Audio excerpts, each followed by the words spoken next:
Iran এবং যুক্তরাষ্ট্র আমেরিকার যৌথ অভিযানে ইরানের সর্বোচ্চ ধর্মীয় নেতা আয়াতুল্লাহ আলী খামেনি আজকে শাহাদত বরণ করেন।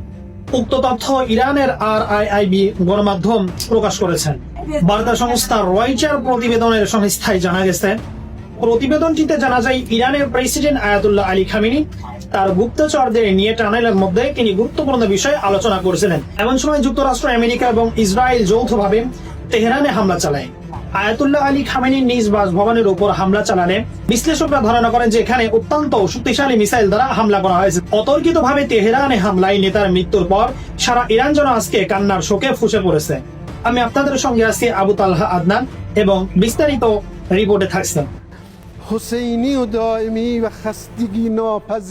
ইরানের ইতিহাসে এক অভূতপূর্ব ঘটনা। নিজ কার্যালয়ে বৈঠকের মধ্যে হামলার শিকার হয়ে নিহত হয়েছেন দেশটির সর্বোচ্চ নেতা আয়াতুল্লাহ আলী খামেনি। যুক্তরাষ্ট্র ও ইসরায়েলের যৌথ হামলায় শহীদ হন 4 দশকের বেশি সময় ধরে ইরানের রাজনীতির সর্বময় এই নিয়ন্ত্রক।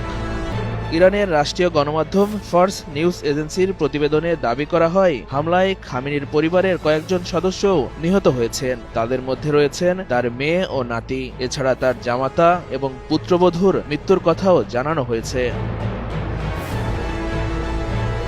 সর্বোচ্চ নেতার মৃত্যুর পর দেশজুড়ে শোকের ছায়া নেমে এসেছে। ইরান সরকার 1 মার্চ থেকে 40 দিনের রাষ্ট্রীয় শোক ঘোষণা করেছে। একই সঙ্গে 7 দিনের সরকারি ছুটিও ঘোষণা করা হয়েছে। বিশ্লেষকরা বলছেন, এই ঘটনা শুধু ইরান নয়, পুরো মধ্যপ্রাচ্যের রাজনৈতিক ভারসাম্য বদলে দিতে পারে।